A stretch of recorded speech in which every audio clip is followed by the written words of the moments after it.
Hi, it's Mike and Arlyn, our Philippine journey. Thanks for dropping in. We really appreciate it. And we couldn't be where we are right now if it weren't for you. So, children. And it's such a dynamic subject. So, we can't speak to parts of it, but today we're going to speak about a part of it. Let's talk about it. Why'd you have to go? I guess this world's too slow for you. I think there's beauty in the gray, the cold, but you just want the gold. And there's no way I can beat it, 'cause I got no chance when it comes to her. She got the glitter and the fame, and I just wasn't enough. All right. So I'm currently on the rooftop of Candy Palace, and I'm not here because I want you to have a beautiful view.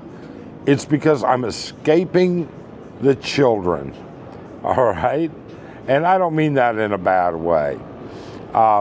Before we get started, please, if you appreciate our content, if content is informative or funny or satirical or whatever, you want to appreciate just our effort, please do subscribe and hit that thumbs up. Now, so as many of you may know, Arlyn went down. We flew 5 of Arlyn's family members up here from Butuan to Manila for a wedding.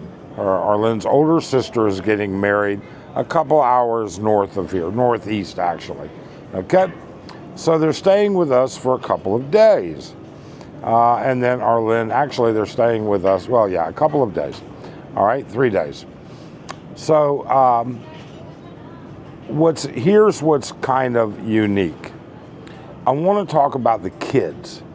I want to talk about how expats and foreigners, we tend to say, so many people say, you know, the Philippines is a developing country. It's a third world country. It's got this problem. It's got that problem.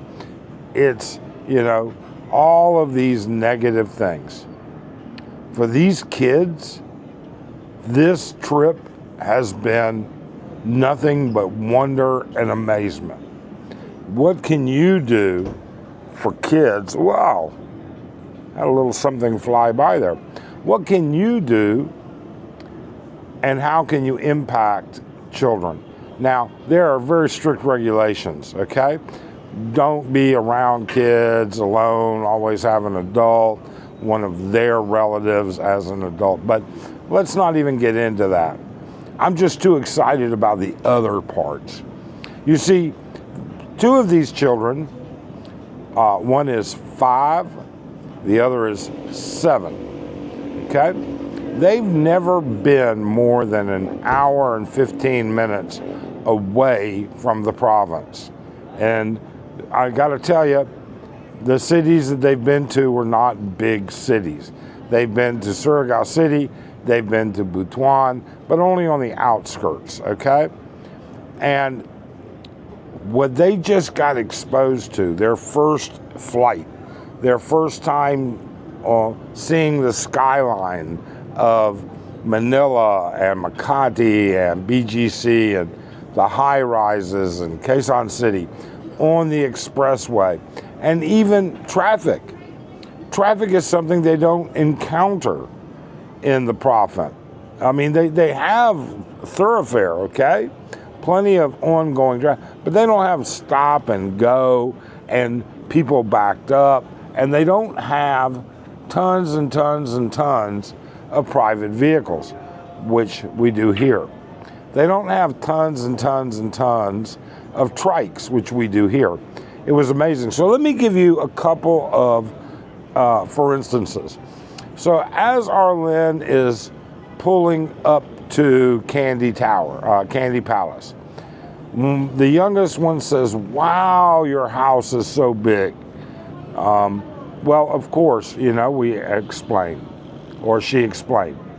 So at Candy Palace, we have underground parking, And we try and park there as space is available because it keeps the sun and the elements off the SUV.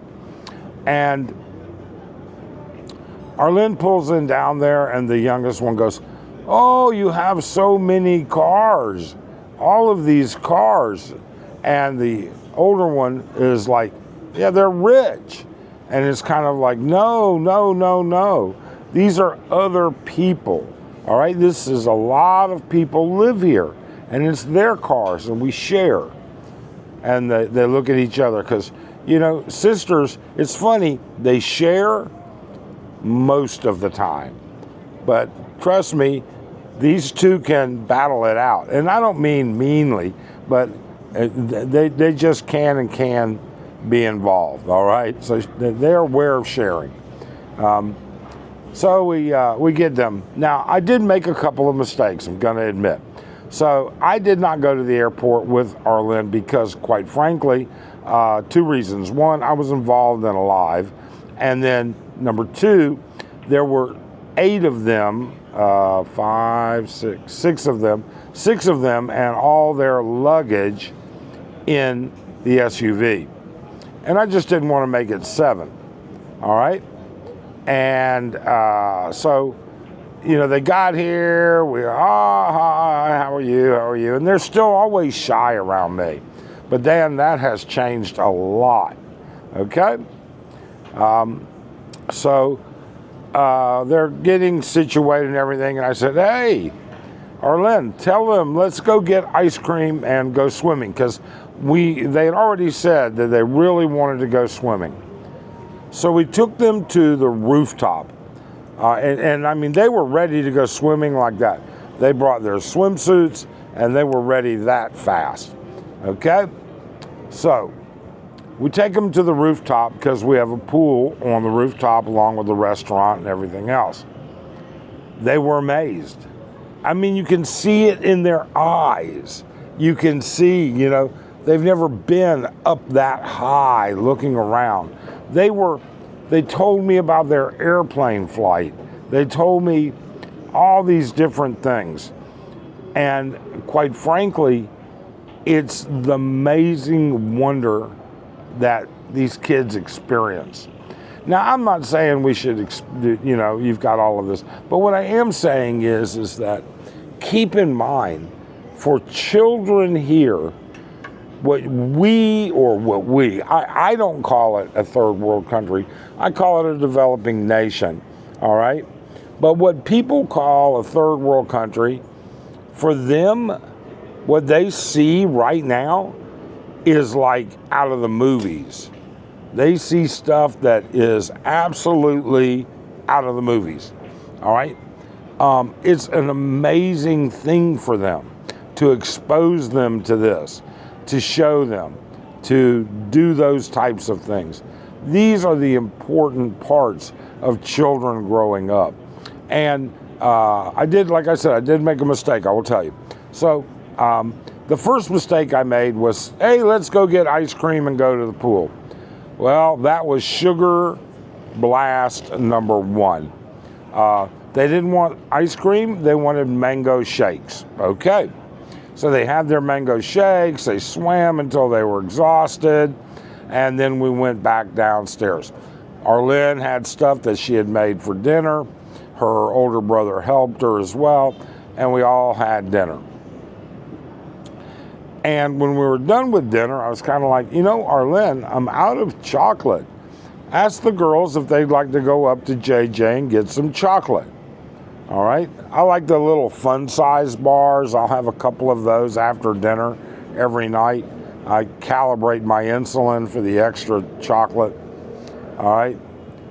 Man, they were up and at it immediately. So we go up to JJ's, which is like a miniature grocery store. I mean, it's nothing like a hypermart or anything like that.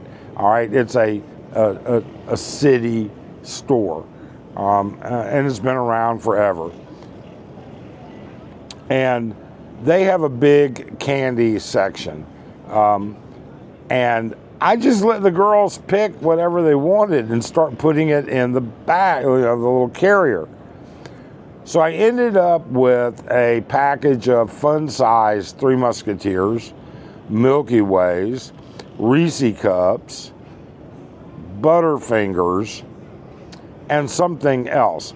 And then there was a high counter, and I picked up Abby Jane, the youngest one, which is something new. All right. I mean, Abby Jane and the kids and I are close, but I don't touch them. I don't do that stuff. I'm not a touchy, huggy, kissy type of uncle. But I picked her up so she could see the top of it.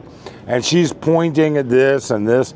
So we got some sweet, like Sour Patch worms and something else. So then we came back home. And I was thinking, oh, you know what, we're gonna, tomorrow we'll have some snacks because we're gonna take them to Sky Ranch Pampanga and to SM Mall. Well, no. They wanted some chocolate tonight because we had it. Oh, also I got 2 big packs of Kit Kats. And another bag of fun-sized Twix. Like I said, this was not what we usually do. So to make a long story short, we jacked them up on sugar again. And finally I had to put my foot down and say, hey, you know what? Enough is enough. All right, you guys, these kids are going to get sick. But it was amazing. And the difference, it wasn't amazing that they had chocolate. It wasn't amazing that they had different food. Okay? What was amazing was watching them absorb all of this. Walking into the and having all of these options. All right? Looking at the traffic and seeing all of this type of vehicles and traffic. These are things they don't see. Looking across, I mean, you can see all the candy properties. You can see Angelica. You can see One Euphoria. These are things that they would never see. A swimming pool on the roof, up in the air. This was just amazing to them. Watching them, I would urge you this. When you start to expose children to the real world, and hopefully it'll be the better part of the real world. When you do that, if you want something really honestly good, just watch them. Your heart will fill with joy. I promise you it will. All right? These kids are the future of the Philippines, maybe the future of the world. For all we know, one of them may one day become the president of the Philippines. Who knows? All right? All I can do is tell you this. This is a part of life that we don't touch on quite often. And so tomorrow we take them to Sky Ranch Pampang, which is like an amusement park. And we'll be taking them to the SM Mall, San Fernando there as well. We have to pick up some odds and ends for the wedding. And then that'll be enough of a day. Now today, which is the tomorrow I just described, all right, they're home. We're all home. We had a great time, everything that goes with it. But they're still wired for sound. They're still excited. And I had to get out to find a place to record this in peace. So, hey, look, please do subscribe. Hit that thumbs up. We'd really appreciate it. Otherwise, we hope you have a great day. Thanks.